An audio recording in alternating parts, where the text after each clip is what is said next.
The last time my family contacted me, they wanted $127,000. Not how are you, not we miss you, not happy birthday or Merry Christmas, or any of the things families say to people they actually love. Just my life savings, wrapped in a legal document that would have left me with nothing if their failing business collapsed. 8 years of silence, 288 ignored calls, $23,000 sent with no acknowledgement. And when they finally remembered I existed, it was because they were desperate. I'm Fiona, 34 years old, senior accountant, the kind of person who documents everything.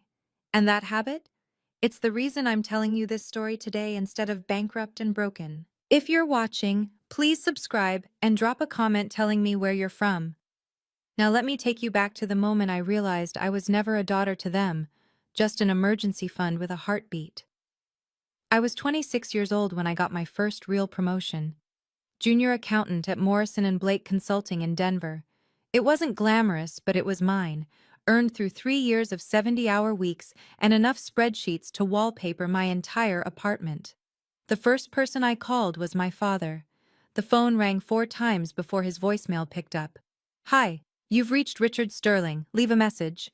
I left one, then another the next day, and another 3 days after that.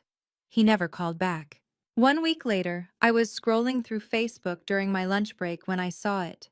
47 people gathered around my half-brother Derek at his high school graduation party. Balloons. A 3-tier cake.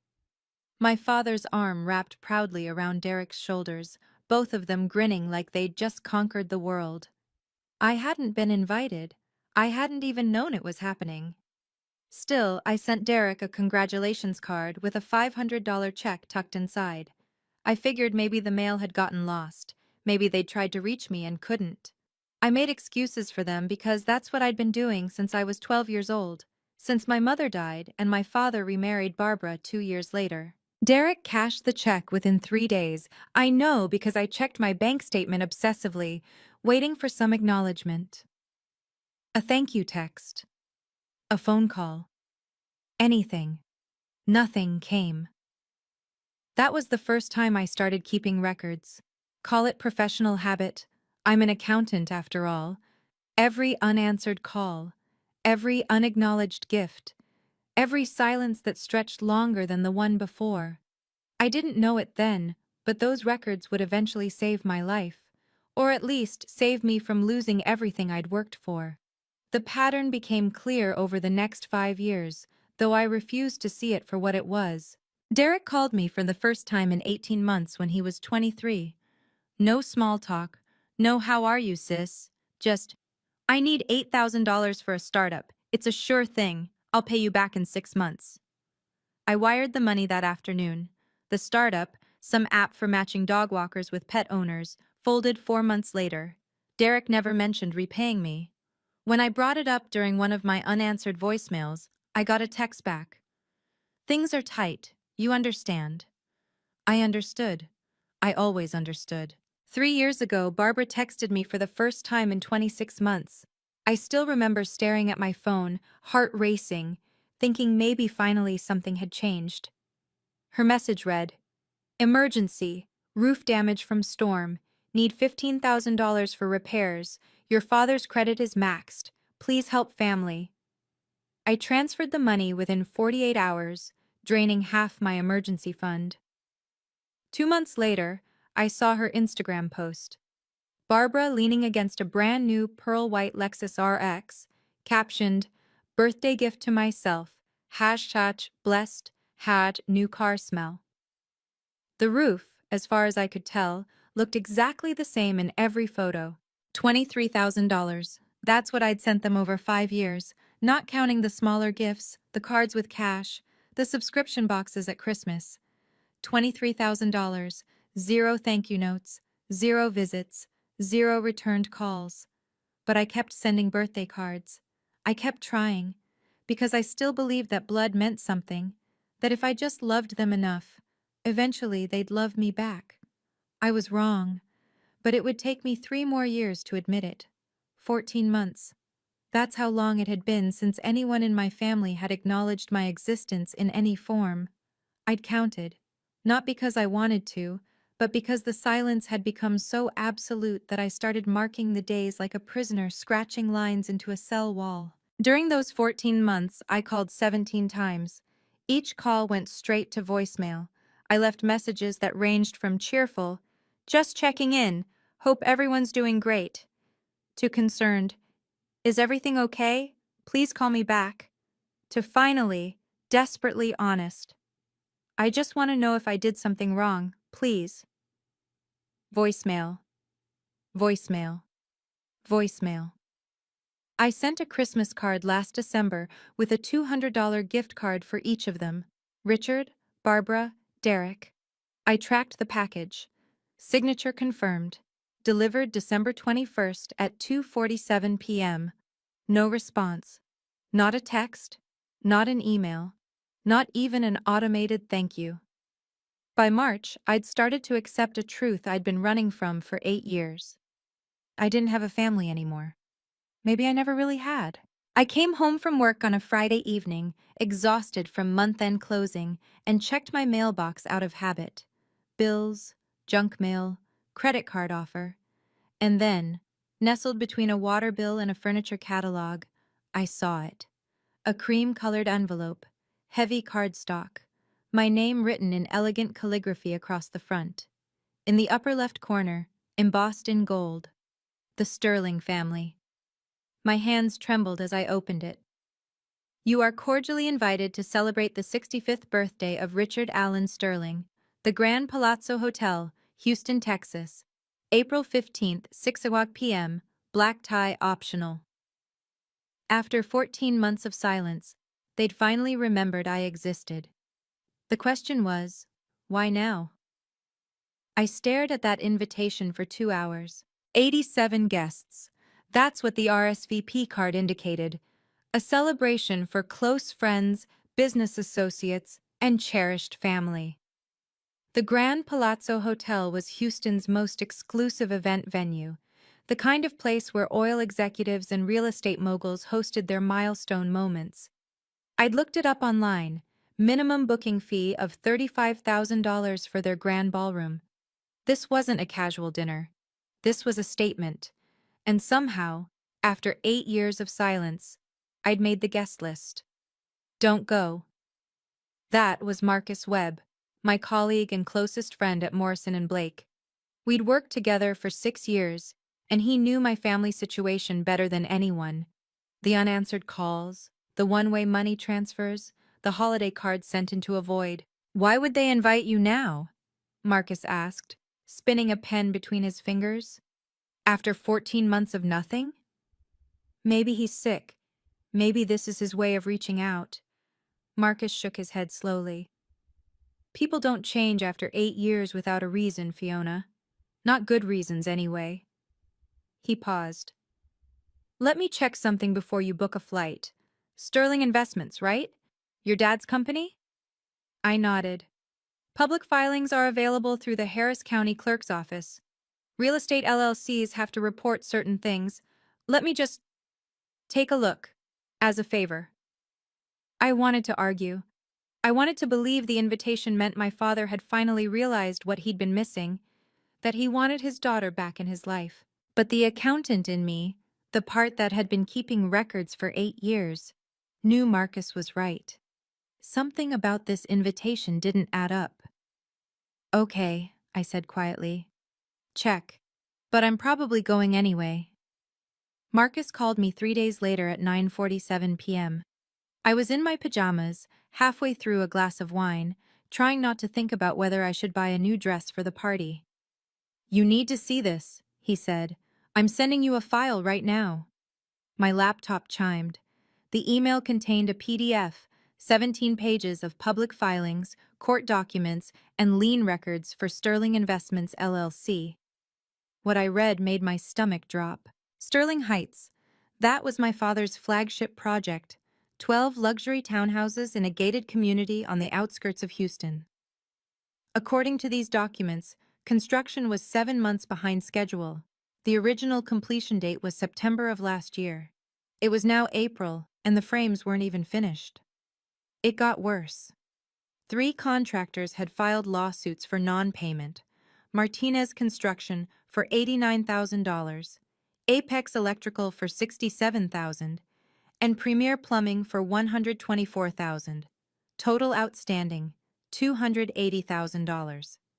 The bank loan from First National, $2.1 million at 8.5% interest, had an extension deadline of April 20th, 5 days after the birthday party. If he doesn't secure additional capital by the 20th, Marcus explained, the bank can call the entire loan, force a sale, the project goes into receivership. I did the math. Even selling the partially completed units wouldn't cover the debt. Richard Sterling was about to lose everything. And how much would he need to stay afloat? Roughly $150,000. Just enough to pay the contractors and convince the bank to extend. I had $127,000 in my savings account. Suddenly, the invitation made perfect sense. They don't want me there, I whispered. They want my money. I bought the plane ticket anyway. $342 one-way Denver to Houston. April 14th, arriving at 6:15 p.m., the night before the party. I told myself I needed to see this through. I needed to look my father in the eyes and understand, once and for all, whether I'd ever been anything more than a financial safety net. But I wasn't going in blind. Not this time. The night before my flight, I spent 4 hours printing documents. Bank statements from the last 8 years showing every transfer I'd made to the Sterling family. Dated, annotated, highlighted. Screenshots of text messages. Call logs from my phone carrier. Receipts for gifts sent via registered mail with signature confirmation. I organized everything into a manila folder, then copied the key documents onto a USB drive that I tucked into my carry-on. Old habit. Always have a backup. At 7 a.m. on April 14th, I called Marcus from the gate. If you don't hear from me in 48 hours, I said, send everything to my personal email, the bank statements, the court filings, all of it. Fiona, this is insane. You know what they're planning? Why walk into the trap? I watched the boarding announcement flash on the screen. Because I need to know. I need to hear them say it or not say it. I need to close this chapter, one way or another. Marcus was quiet for a long moment. Be careful, and call me the second you're out of there. I will. I boarded the plane with 8 years of evidence in my bag and a knot in my stomach that wouldn't loosen. I wasn't going to Houston to reconcile. I was going to find out the truth, whatever that cost me. The Grand Palazzo Hotel looked exactly like its website photos, and exactly like the kind of place where I didn't belong. Crystal chandeliers the size of compact cars, marble floors polished to a mirror shine, staff in crisp black uniforms moving silently between guests who wore watches worth more than my annual rent. I checked my reflection in a gilded mirror near the entrance. My dress was black, simple, purchased from Nordstrom Rack for $89 during last year's clearance sale. It was the nicest thing I owned. Here, surrounded by Valentino gowns and Tom Ford suits, I looked like the hired help. The grand ballroom held 87 guests when I arrived. I'd counted the RSVPs on the invitation, and the reality matched. Clusters of well-dressed strangers, clutching champagne flutes. A live jazz quartet playing softly in the corner. A champagne tower glittering under strategic lighting. And there, at the center of it all, stood my father. Richard Sterling at 65 looked distinguished in a way that money bought. Silver hair swept back perfectly. A suit that probably cost more than my car. Cufflinks that caught the light when he gestured. Beside him, Barbara wore emerald green silk, diamonds at her throat and ears. Derek lounged nearby in a navy blazer, a Rolex catching the light every time he raised his glass. This was their world, their stage. Every person in this room was here to celebrate Richard Sterling's success, his taste, his status.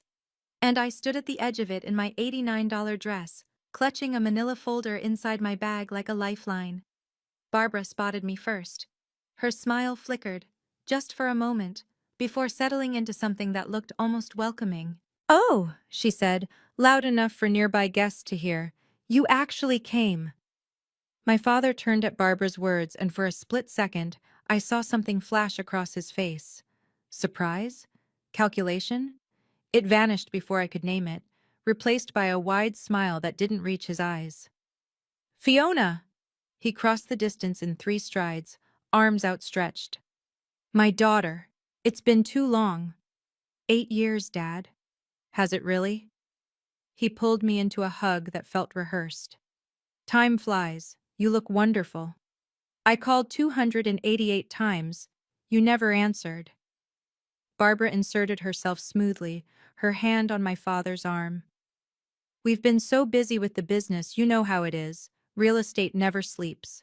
Derek drifted over, champagne sloshing slightly in his glass. Hey sis, looking good. Got anything exciting going on? New job? New investments? Do you need more money for another startup, Derek? His smile tightened. Just making conversation. Around us, guests glanced our way with polite curiosity. The prodigal daughter returned for the patriarch's celebration. I could see them constructing the narrative in their heads. Family reunion, heartwarming moment, perhaps a toast later about the importance of togetherness. They had no idea. My father's hand found my elbow, steering me gently toward the far side of the ballroom. Come, I want to introduce you to some people. We have so much to catch up on. His grip was firm, purposeful. Barbara caught his eye and gave a small nod.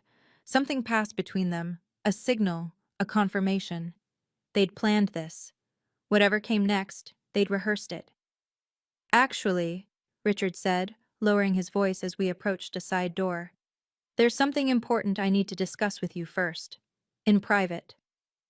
The trap was closing, and I was walking straight into it. Before we could reach the side door, the band stopped playing. A spotlight swung toward the small stage at the front of the ballroom, and my father's hand tightened on my elbow. Wait, he said. First, this.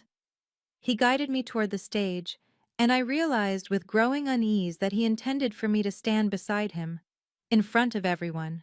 The event coordinator handed Richard a microphone. 87 faces turned our way. Friends, colleagues, family, Richard began, his voice rich with practiced warmth. Thank you all for being here to celebrate this milestone with me. 65 years, and I owe every success to the people in this room. Polite applause, champagne glasses raised. But tonight, I want to acknowledge someone very special. He turned to me, and I felt the weight of every gaze in the room. My daughter, Fiona, has finally come home after many years away. The Sterling family has always valued unity above all else, and having her here tonight means more than I can express. The applause swelled, smiles everywhere. A woman near the front dabbed at her eyes. They were buying it. Every single person in this room was watching Richard Sterling play the loving father welcoming his estranged daughter, and they believed him completely. I saw a man in a gray suit near the bar, notebook in hand, scribbling rapidly. Press. Of course there was press. This wasn't just a birthday party, it was a performance. Family always comes first, Richard concluded, squeezing my shoulder. No matter how far we wander, we always find our way back home. More applause. Camera flashes. I stood there with a smile frozen on my face, understanding with perfect clarity what was happening. He wasn't welcoming me back. He was rewriting history, and 87 witnesses had just watched him do it. The side room was smaller than I expected, a private parlor adjoining the ballroom, decorated in the same opulent style but without the crowd. A mahogany table sat at its center, and on that table lay a stack of documents. Barbara and Derek were already inside waiting. The door clicked shut behind us, muffling the sounds of the party. Now we can talk, Richard said, gesturing toward the papers. Have a seat, sweetheart. I didn't sit. I walked to the table and looked at the top document. Authorization of Fund Transfer Sterling Investments, LLC, account number partially redacted. An amount line left blank, but with $127,000 written in pencil beside it. Someone's note to themselves. What is this? An opportunity. Richard settled into a chair across from me, relaxed, confident. Sterling Heights is going to be the most prestigious development in Harris County. Pre-sales are already exceeding projections. We just need a small capital injection to get through a temporary cash flow situation. You want my savings. I want you to invest in your family's legacy. He smiled. 18 months, you'll double your return. I guarantee it. I flipped to page 3. There, buried in the fine print, I found what I was looking for. Non-refundable investment in the event of project dissolution or bankruptcy. I slipped my phone from my purse and took a photo of the page. Quick, casual. The accountant's instinct. What are you doing? Barbara's voice sharpened. Reviewing the terms. I am a professional accountant, Barbara. I read contracts before I sign them. If you don't sign, Barbara said quietly, stepping closer, everyone out there will know exactly what kind of daughter you are, abandoning your father when he needs you most. There it was, the threat behind the velvet. Richard leaned forward, his salesman's smile firmly in place. The bank's extension deadline is Monday at 8 a.m. That gives us 72 hours to secure additional capital. Once we're over this hurdle, the project moves forward and everyone profits, including you. 72 hours, I repeated. And if I don't agree? Then First National calls the loan. Sterling Heights goes into foreclosure. 3 years of work, gone. He spread his hands. You'd really let that happen to your own family? Derek chimed in, lounging against the wall with his champagne. Come on, sis. It's not like you have kids or a husband draining your accounts.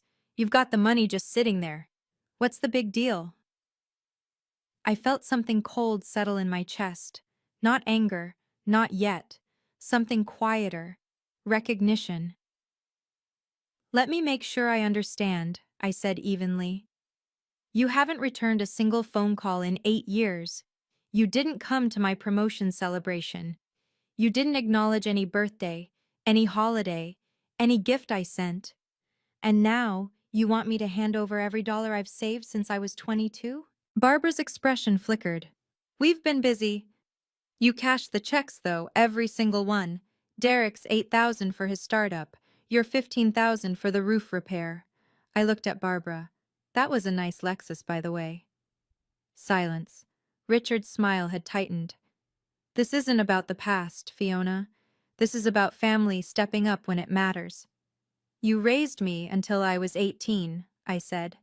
That was your legal obligation. After that, I paid my own way.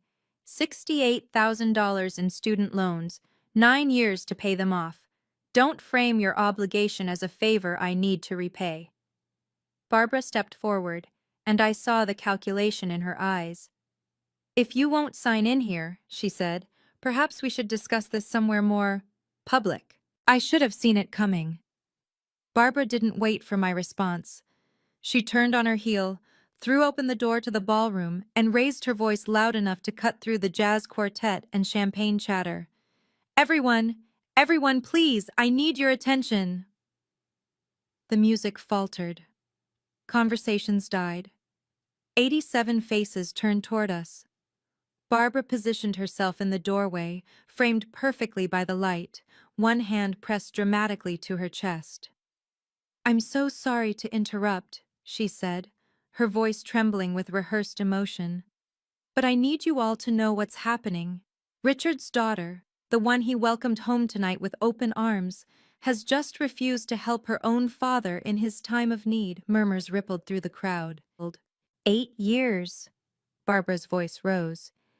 8 years she's been gone, never called, never visited.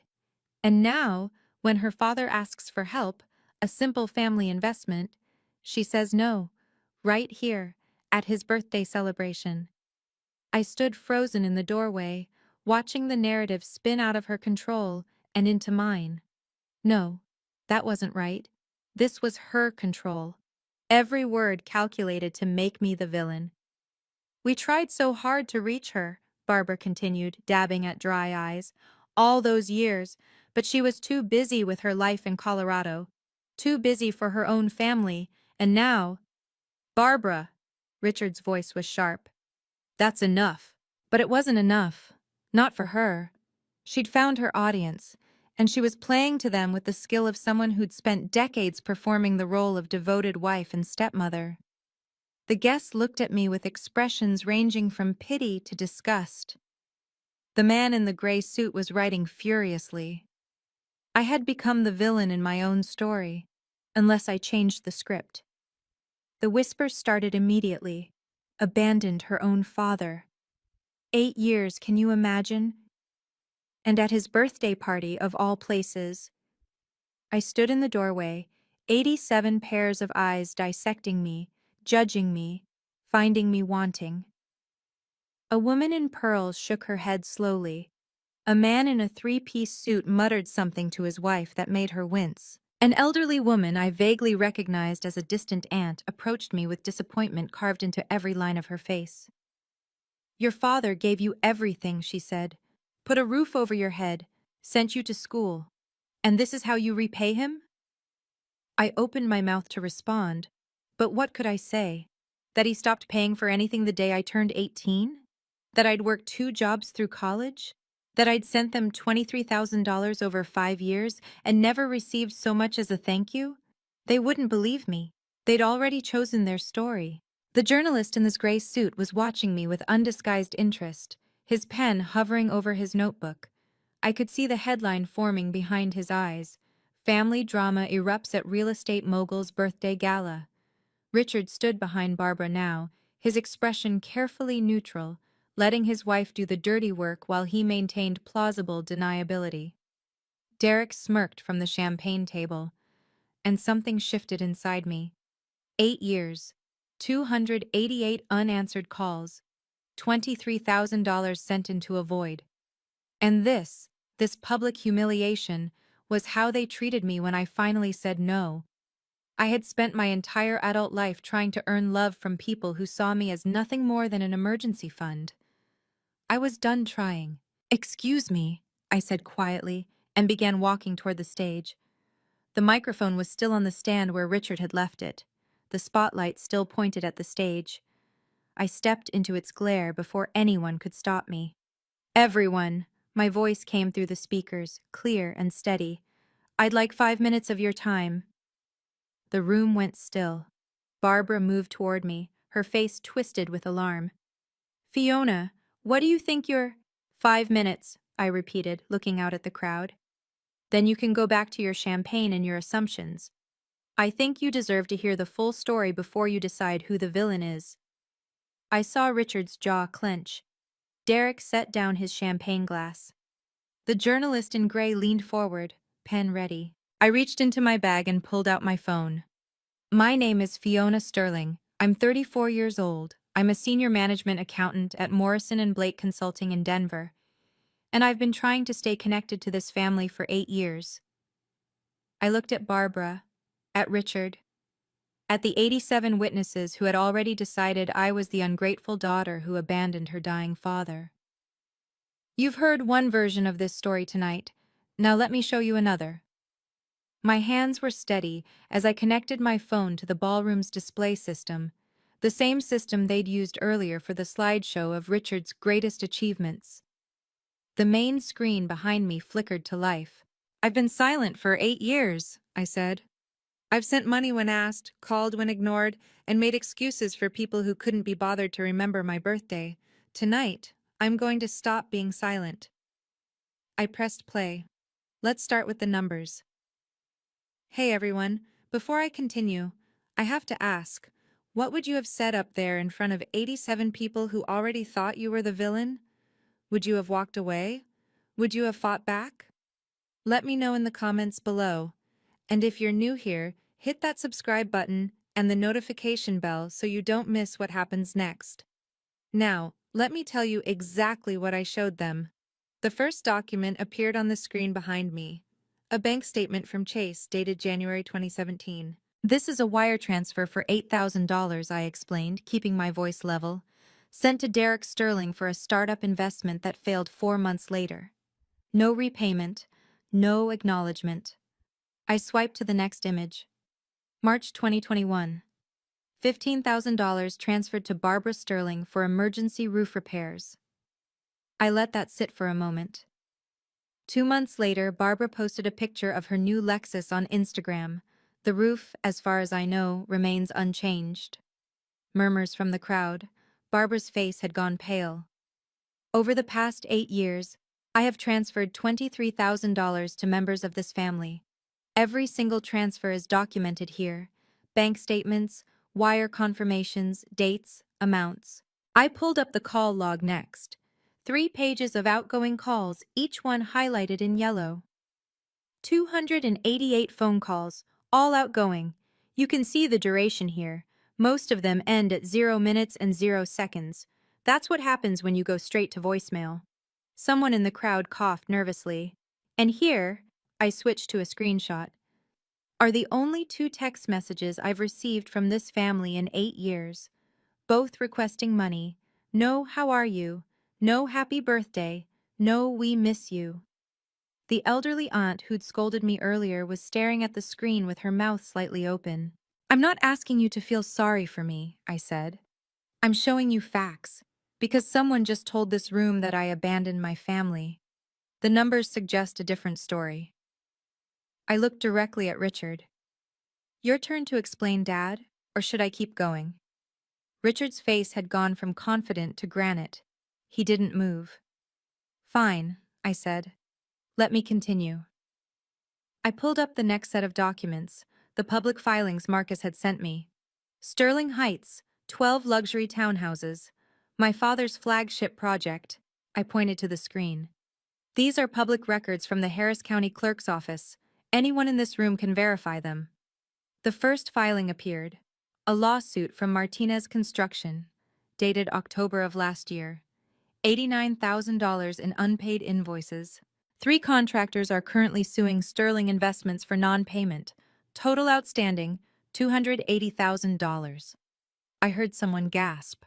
An older gentleman near the bar set down his drink very carefully. The project is 7 months behind schedule. The bank loan, $2.1 million from First National, has an extension deadline of April 20th. That's 5 days from now. I pulled up the final document, the authorization of fund transfer I'd photographed 30 minutes earlier. This is what they asked me to sign tonight. See this clause here? Non-refundable investment in the event of project dissolution. That means if the project fails, which it very well might, I lose everything. The room had gone completely silent. They didn't invite me to this party because they missed me, I said. They invited me because they needed $127,000. That's my entire life savings, 12 years of work, and they wanted me to hand it over with no recourse if it all collapses. I looked at the journalist who was writing so fast his hand was blurring. You want to verify any of this? Harris County Clerk's office. Case numbers are right there on the screen. Behind me, Richard finally spoke. Fiona, you're destroying this family. No, Dad, you already did that. Richard stepped toward the stage, his composure cracking like thin ice. This is private family business, he said, his voice carrying that authoritative boom he used to close deals. Fiona is clearly emotional and confused. I'm a certified management accountant, Dad. I literally analyze financial documents for a living. I'm not confused. Barbara rushed forward, heels clicking against the marble.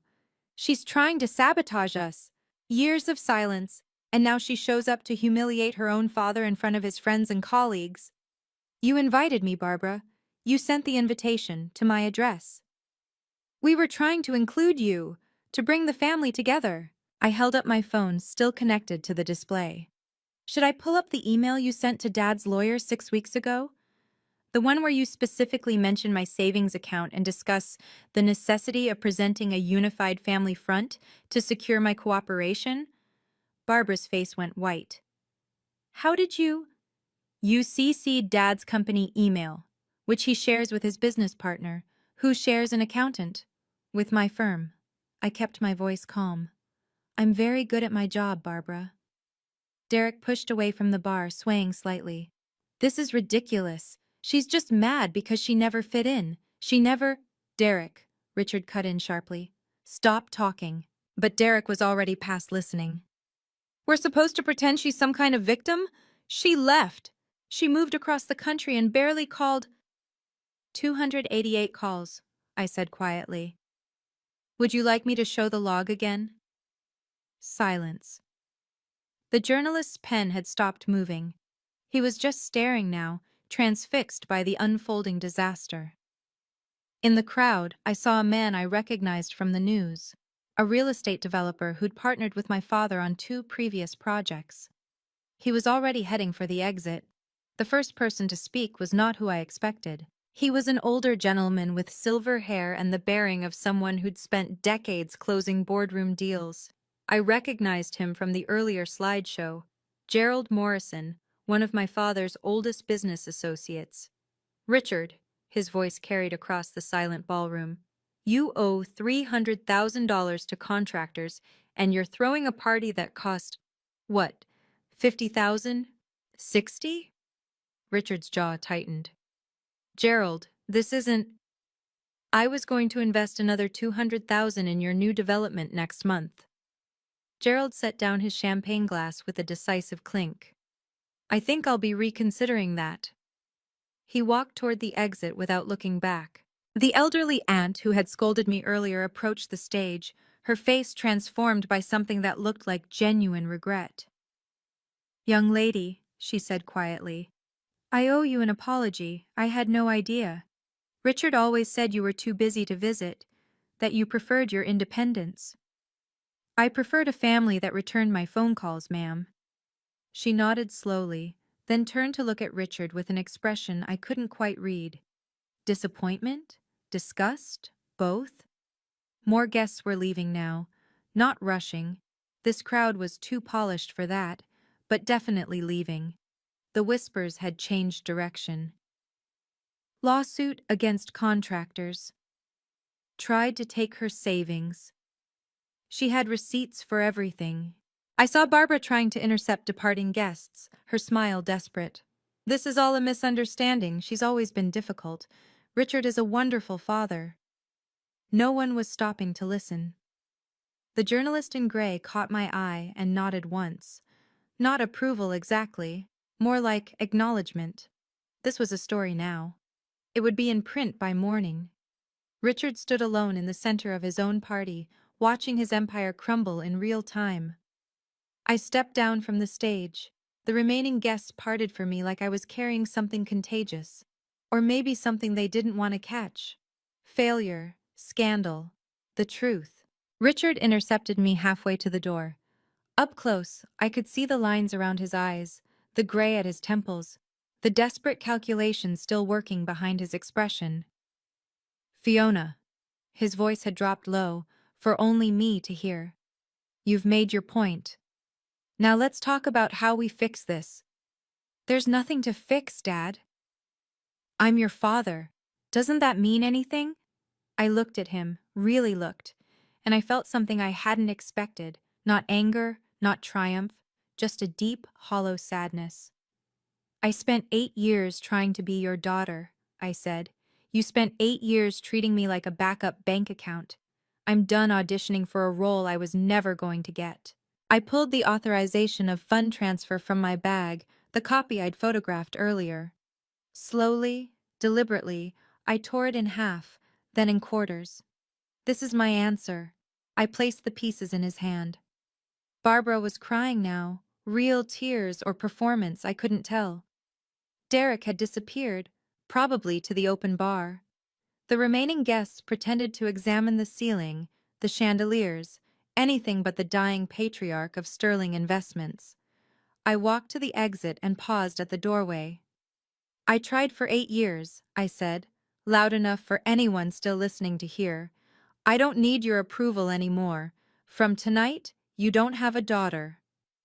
I stepped into the Houston night, the door swinging shut behind me. For the first time in 8 years, I felt like I could breathe. But this wasn't the end. It was just the beginning of what came next. I called Marcus from the Houston airport at 11:47 p.m. I saw the video, he said before I could speak. Someone posted it on Facebook 20 minutes ago. Fiona, are you okay? I'm okay. I was surprised to find it was true. I'm at the airport, taking the red-eye home. Video's already got 1,200 views. Comment section is intense. I hadn't thought about the phones. Of course people had recorded it. 87 witnesses with smartphones, and I'd just put on the performance of my life. It's going to get worse before it gets better, I said. The journalist was from the Houston Business Journal. This will be in print by morning. Let it be.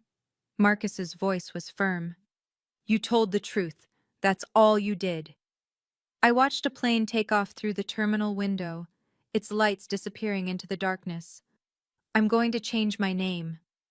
Silence on the line.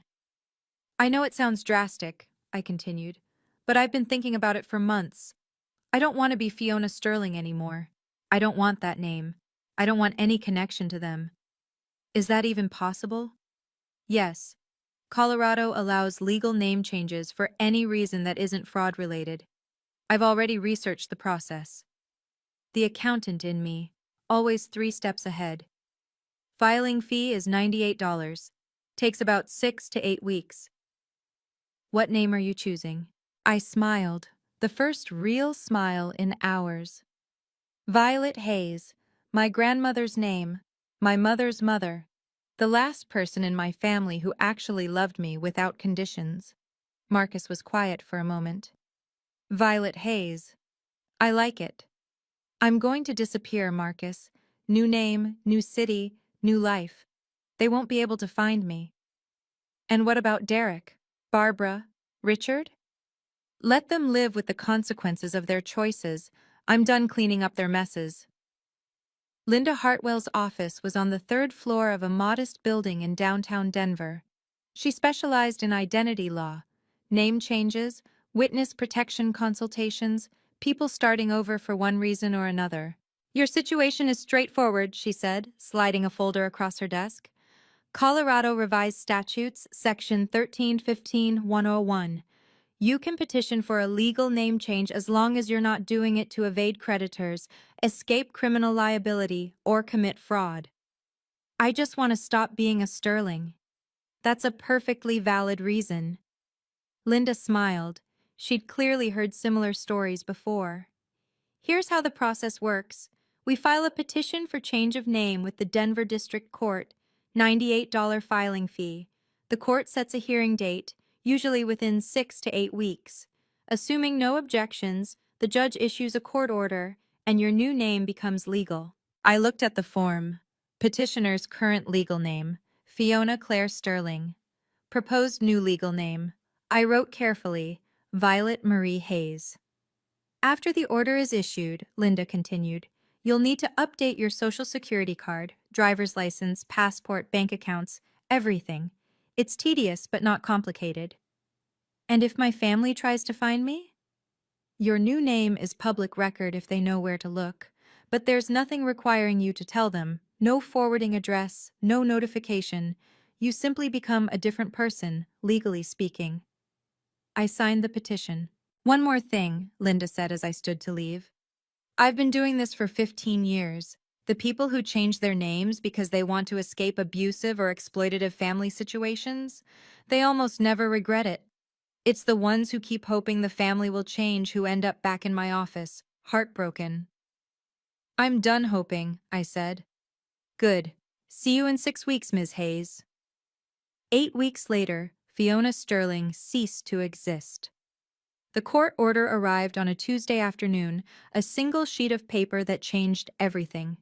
Case number 2024 CV 3892. In the matter of Fiona Claire Sterling, petitioner. The petition for change of name is hereby granted. The petitioner's legal name shall henceforth be Violet Marie Hayes. I stared at it for a long time. Then I got to work. The house sold in 3 weeks. A young couple with a new baby, excited about the neighborhood, thrilled by the price, $285,000 cash offer. After paying off the remaining mortgage, I walked away with $112,000. I canceled my phone number, the same number I'd had for 12 years, the one I'd left on 88 voicemails that were never returned. Gone. I deleted my email accounts, my Facebook profile, my LinkedIn. Everything that said Fiona Sterling disappeared from the digital world. Marcus was the only connection to my old life. I gave him a P.O. box address in Portland, Oregon, for emergencies only. And if anyone asks, you haven't heard from me in years. They're already calling, he said. Your father's assistant, some lawyer. They keep asking if I know where you are. You don't. That's the truth. He nodded. Be safe, Violet. It felt strange hearing that name out loud. Strange, but right. I boarded a plane to Portland on a gray June morning. New city, new name, new beginning. The woman who stepped off that plane wasn't Fiona Sterling anymore. The invisible daughter, the endless giver, the emergency bank account. She was Violet Hayes, and for the first time in her 34 years, she belonged to nobody but herself. Marcus called me in November. I thought you'd want to know, he said. It's over. I was sitting in my new apartment in Portland, watching rain streak down the windows. 11 stories up, overlooking the Willamette River. Small, but mine. Sterling Heights? Foreclosed in July. First National called the loan when your father couldn't secure additional capital. The project went into receivership. The bank took a loss of about $800,000. Your father... Marcus paused. He lost everything, Fiona. Violet. Sorry, I'm still getting used to that. I didn't feel the satisfaction I'd expected, just a hollow finality, like watching a building you used to live in finally collapse. The Houston Business Journal ran a follow-up piece last month, Marcus continued. Local developer's family drama goes viral. 23,000 views online. They interviewed some of the guests from the party. Nobody's investing with him anymore. And the house? River Oaks property went on the market in September. He needed to sell to cover the contractor lawsuits. The article said he's renting a condo in the suburbs now. I thought about the man I'd seen at the party. Silver hair, Tom Ford suit, surrounded by admirers. The patriarch of the Sterling family, master of his domain. Now living in a rental condo, his reputation in ruins. The Houston Real Estate Investors Association voted to revoke his membership, Marcus added. Conduct unbecoming or something like that. He's essentially blacklisted from every major deal in the city.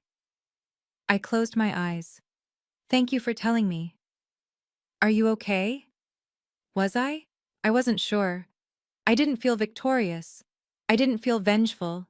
I just felt distant, like I was reading about someone else's life. I'm okay, I said.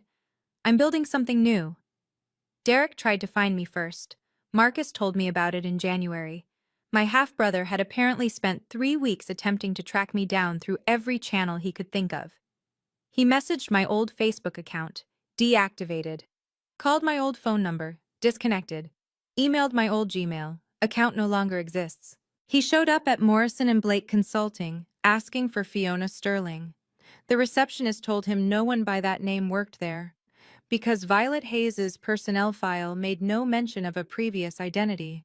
He even drove to my old house in Denver. The new owners, understandably confused, told him the previous owner had moved 6 months ago. No forwarding address. No, they didn't know where. He seems desperate, Marcus said, not hostile, just lost. I processed this information carefully. Derek had never been cruel, exactly. Just entitled, thoughtless, the product of parents who'd given him everything and expected nothing. He sent a letter to your old address, Marcus continued.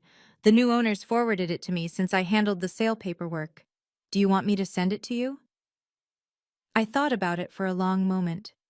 Yes. The letter arrived a week later, handwritten on plain notebook paper. Derek's penmanship had always been terrible. I remembered teasing him about it when we were younger, before everything fell apart. Fiona, I don't know if you'll ever read this. I'm sorry, I didn't know about the phone calls. I didn't know about the money. Mom, Barbara, she controlled everything, and I just went along with it because it was easier. I'm working at Best Buy now. First real job, first time paying my own rent. I get it now, kind of. Please write back, please. I folded the letter and put it away. I wasn't ready. Not yet. Hey everyone, Before I continue, I want to ask you something. A lot of people have asked me, did I ever feel guilty? Did I miss my family? Would I ever give Derek a second chance? I'll answer that in a moment. But first, if you're still watching, please take a second to like this video. It really helps the channel, and it lets me know these stories matter to you. Okay, let me tell you what happened next. Barbara's downfall was quieter than Richard's, but no less complete. I heard about it through Marcus, who heard about it from a colleague who'd attended a charity gala in Houston. The kind of event Barbara used to dominate. Designer gown, strategic positioning, air kisses with the right people. She hadn't been invited this year. Word had spread through the social circles that mattered to her. The video from the party, the lawsuits, the foreclosure, but mostly the video. Someone had edited it down to the key moments. Barbara's public accusation, my evidence, her face going white when I mentioned her Lexus. 300,000 views across various platforms. The comments were brutal. Imagine trying to steal your stepdaughter's savings and calling her ungrateful. The stepmother from every fairy tale, except this is real life. Queen of gaslighting caught on camera. Her friends, the women she'd brunched with, vacationed with, competed with for decades, had quietly dropped her from their group chats, their dinner parties, their lives. Nobody wanted to be associated with the woman from that video. The country club membership lapsed when they couldn't pay the dues. The Lexus was sold. The diamonds Barbara had worn to Richard's birthday were now in a pawn shop somewhere, and the marriage, according to Marcus's sources, was hanging by a thread. Richard blames her for the public confrontation, he reported. Says if she'd just kept quiet, they could have handled it privately. They've been fighting constantly. I imagined them in their rental condo, the walls closing in, each of them pointing fingers at the other, while their carefully constructed lives crumbled around them. I didn't feel sorry for Barbara, but I didn't feel triumphant either. I just felt free. My father hired a private investigator in February. Marcus discovered this by accident. The investigator had called Morrison and Blake, asking questions about a former employee named Fiona Sterling. Standard due diligence, he'd claimed. Background check for a financial matter. The receptionist, properly trained, had declined to provide any information. According to Marcus, the investigator was charging $3,000 a week. For 2 months, Richard Sterling paid someone to search for a daughter who didn't exist anymore. Fiona Sterling's trail ended at Denver District Court, case number 2024 CV03892. But Colorado law didn't require that name change records include the new name in public-facing documents. Without a court order, which required proving harm, my father couldn't access the sealed portion of the file. The investigator told Richard it's a dead end, Marcus said. She changed her name, sold her house, canceled all her accounts. If she doesn't want to be found, she won't be found. $24,000. That's what my father spent trying to locate me. The irony wasn't lost on me. 8 years ago, he couldn't be bothered to return a phone call. Now he was hemorrhaging money he couldn't afford, desperately searching for the daughter he'd ignored for a decade. He called the investigator off last week, Marcus added. Said he couldn't afford to continue. I sat with that information for a long time. Part of me, a small, stubborn part I'd been trying to silence for months, wondered if this meant he actually cared, if losing everything had finally made him see what he'd thrown away. But the larger part of me knew better. He wasn't looking for his daughter. He was looking for his last remaining asset, and that asset had made herself impossible to find. Winter in Portland was gray and wet and absolutely beautiful. I'd found an apartment in the Pearl District, 11 floors up, with floor-to-ceiling windows that looked out over the Willamette River. On clear days, I could see Mount Hood in the distance. On gray days, which was most of them, I watched the rain and felt something I hadn't experienced in years. Peace. My new job at Pacific Northwest Financial was everything my old position had been, minus the baggage. Same work. Audits, reconciliations, the satisfying puzzle of making numbers balance. Different context, different name on my desk, different person answering when someone called. Violet, can you look at these quarterly projections? Violet, lunch in the break room? Violet, we're doing drinks Friday. You in? Every time I heard that name, something settled a little deeper in my chest. I'd made friends. Real ones. Sarah from accounting who loved true crime podcasts. James from legal who made the best coffee and always shared. The Thursday night yoga class where nobody knew anything about me except that I showed up every week. Oh. Christmas was approaching, and for the first time in 8 years, I didn't buy cards for the Sterling family. I didn't agonize over gift selections that would never be acknowledged. I didn't spend December wondering if this would be the year they finally called. Instead, I decorated my apartment with string lights. I bought a small tree from the farmer's market. I accepted an invitation to Christmas dinner at Sarah's parents' house. Strangers who welcomed me because their daughter said I was worth knowing. On Christmas morning, I woke up alone in my apartment, made coffee, and watched the rain fall over the city. I didn't miss them. I missed the idea of them. But the reality? I was better without it. The letter arrived in January. Marcus had forwarded it through our agreed-upon system, his address to my P.O. box, no return address on the outer envelope. Inside was a second envelope, crumpled and readdressed multiple times. Derek's handwriting. I made tea before opening it, sat by the window, watched the boats on the river. Then I read.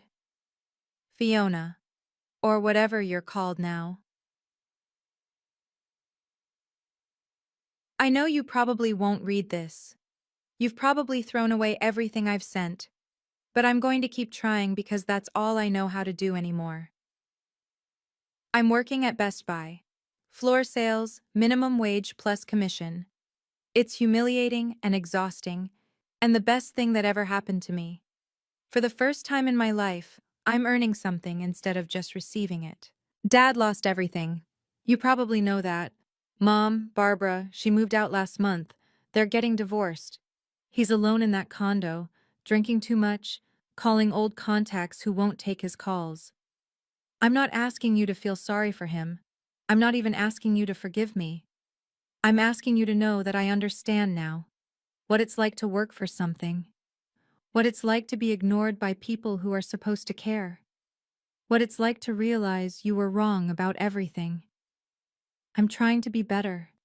I don't know if I'll succeed, but I wanted you to know I'm trying. Your brother, if you'll still have me. Derek. I folded the letter and put it back in its envelope. Then I got a fresh sheet of paper and wrote my response. Short, clear, honest. Derek, I read your letter. I'm glad you're learning, but I'm not ready for a relationship with anyone from that family. Maybe someday. Maybe never. I hope you understand. V. I mailed it the next day. No return address. Here's what nobody tells you about setting boundaries. It feels selfish until it doesn't. For 8 years, I'd measured my worth by how much I could give to people who never gave back. Every unanswered call was a test I'd failed. Every ignored gift was proof I wasn't trying hard enough. I'd built my entire identity around being the good daughter, the reliable one, the family member who always showed up. And what had it gotten me? A spot at a birthday party designed to extract my life savings. Sitting in my Portland apartment, watching the winter rain, I finally understood something that had taken me 34 years to learn. Boundaries aren't walls. They're not about shutting people out. They're about deciding who gets access to your life and on what terms. I didn't hate Richard. I didn't hate Barbara. I didn't even hate Derek, who was finally starting to become the person he should have been all along. I just didn't have space for them anymore. My therapist, yes, I'd started seeing one, a gentlewoman named Dr. Coleman who specialized in family estrangement, called it radical acceptance. You're not responsible for their choices, she said during one of our sessions. You're only responsible for yours, and you chose to protect yourself. That's not selfish. That's survival. I thought about all the years I'd spent hoping they would change, all the energy I'd poured into a relationship that only flowed one direction. Now, I use that energy for other things, for friendships that nourished me, for work that fulfilled me, for a life that was mine alone. It wasn't revenge, it wasn't anger. It was something simpler and more powerful: self-respect. And that, I realized, was worth more than any inheritance could ever be. Spring came to Portland in early March, cherry blossoms lining the streets, sunshine breaking through the clouds, the whole city exhaling after months of gray. I was sitting at my favorite coffee shop near the waterfront, laptop open, reviewing projections for a client meeting, when my phone buzzed. "Dinner tonight? That new Thai place?" "Sarah." I smiled and typed back, "Yes. 7 p.m. Perfect. Bring your appetite. I'm ordering everything." I closed my laptop and looked out the window. A young couple walked by with a stroller. An old man fed pigeons on the corner. A group of tourists took photos of the bridges. Ordinary moments, the kind I'd spent 8 years waiting to share with a family that never wanted to share them with me. Now I shared them with people who actually showed up. My savings account was recovering, slower than before, but steady. Pacific Northwest Financial had offered me a senior position with a raise. I was thinking about buying a small condo, maybe something with a view of the river. For the first time in my life, I was making plans without factoring in what my family might need from me. I used to think that family was blood, that being a Sterling meant something fundamental about who I was and what I owed, that if I just tried hard enough, loved hard enough, gave enough of myself, eventually they would love me back. I was wrong. Family is the people who choose to be in your life, who call you back, who show up without being asked, who want nothing from you except your presence. I'm Violet Hayes now, 35 years old, accountant, friend, survivor. And for the first time in my life, I know exactly who my family is. They're the ones who chose me, just as I am. Thank you for staying with me until the end of my story.